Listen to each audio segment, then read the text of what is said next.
loud for it, everybody. Be loud for it. Come on. We're going to work on trying to get his energy up for the next show. It's exciting to be here tonight. I'm focused. I'm on Adderall. And I love being here. First thing I noticed is that we have ladies here. I always like to take a moment up front and apologize to the ladies. Ladies, I'm sorry.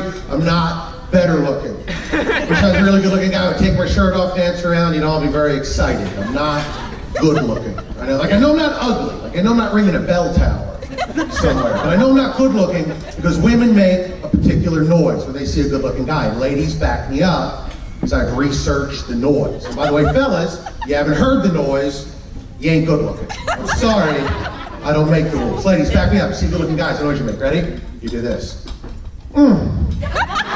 Right? Like you were hungry. You wouldn't even have known about the noise before that show, Grey's Anatomy. You know that show? I watched with my wife, and what's his name would walk out? Dr. McKickbag. Yes, he would walk out. My wife would be like, I've never heard that noise. The only noise I've ever heard from a woman is, meh. I am married. I married a kindergarten teacher. Anybody here going on to be a teacher? Round of applause.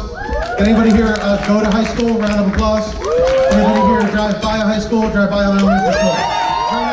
Making sure you guys know that this is a live show. Like, I feel like a lot of you are like, this 3D is amazing. Look at it. He's made of lasers. Now, here's what I'll say. My wife, kindergarten teacher, she's a good woman. She makes the world a better place. Here's the problem. She spends all day long making little kids feel better about themselves, which is fine, except it crawls into her voice and it stays there. She gets kindergarten teacher voice and it doesn't go away.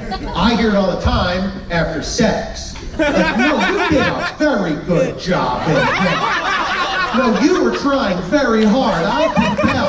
Don't cry. Here's a sticker. I get stickers. I think it's nice. I have a book. There's a frog. It says, "Hoppin', good job." Now, I don't know if you guys heard. I don't know if the word has gotten to you yet. There is a presidential election coming up. Are you guys political? Is this a political crowd? There's 3 people applauding. Everybody else looking at me like, please don't talk about it. It's terrible.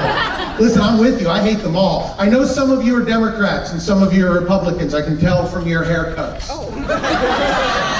But why? They're all terrible. You can't vote. Voting Democrat in this country is like voting for a prostate exam from a doctor with cold hands and no lube.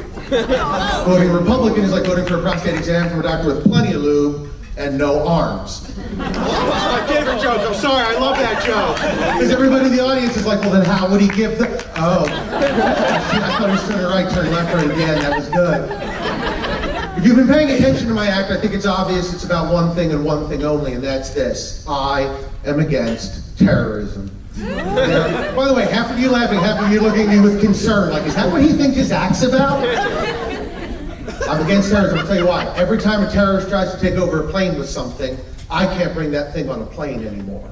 Right now, clippers, you can't bring nail clippers. Remember that shoe guy? Now I gotta take my shoes off. Hair gel? What the shit? I'm just saying, terrorists, at least once work with us. Try to take over a plane with a crying baby.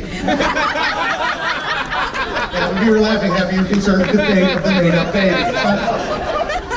Fly all the time. I lost weight because I fly. I lost 60 pounds. Don't applaud, I didn't work out, everything droops. But I had to lose weight because I fly. I go to all the big places, and Teaneck. I go everywhere. And in this world, you don't need a scale. All you need are the eyes of the other people when you step on to a Southwest flight. If everyone with an open seat next to them is looking at you like, time to drop a few pounds. Listen, I don't mean to make fun. I was on a plane. There's a woman next to me. So much of her was on me. We hit turbulence, and technically, I cheated on my wife. A lot of these jokes are like IKEA furniture. I give you all the parts, and you have to put them together yourself. You're good people, but I worry some of you are slow and just not laughing at stuff I said earlier in the day. Like, oh, I get it. Prostate. Yeah. Some of you are afraid to fly. If you are afraid to fly, here's my advice. Don't be. It's a safe form of travel. But if you are, here's how you get over it. This is what you do. Next time you get on a plane, look around the cabin for douchebags. If you see a douchebag, relax, okay? Because God doesn't kill douchebags. Have you noticed that? They live forever. I get on a plane and the person next to me is a volunteer nurse at a burn ward. I'm getting off that plane. It is going to crash. Guy next to me is Senator Ted Cruz. Crack open the cocktails, boys, and smooth flying ahead. That guy's gonna live to be 1,000. In part because he's a lizard person from space. Check Wikipedia.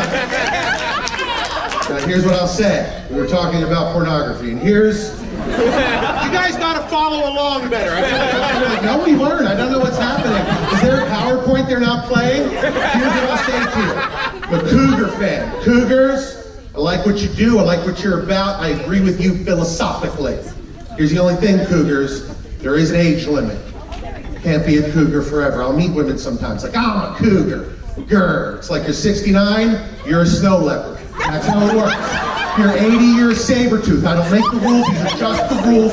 Check the Bible, it's in Corinthians. Now, as an addendum to that joke, I was performing in Cleveland. After the show, a woman comes up to me, she's in her 90s, and she's mad at me. She's like, you forgot one. What are you talking about? She's like, in your little animal skit, you forgot one. I was like, what animal skit? What are you talking about? She's like, remember you said cougar, and snow leopard, and saber-tooth? You forgot one. She's like, all right, fine, what did I forget? And I swear to God, she took her teeth out and went, gummy bear. Now, number one, that's a pretty funny joke for a 90-year-old woman, number one. And number two, don't you dare judge me, but I was tempted. Here's what I'll say. You guys enjoying yourselves so far? Good, because I need this job. That's what I do full time. Listen to me, I used to have a real job. I used to teach high school English. It's actually how I met my wife. I was an English teacher, she was a sophomore who needed a B. No,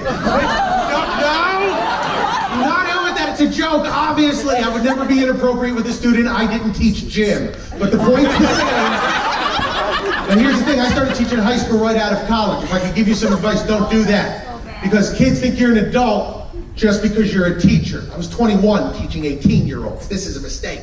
Because those, I don't know anything. I'm not 21. You still don't know anything when you're 21. They would ask me questions. I would never know what to say.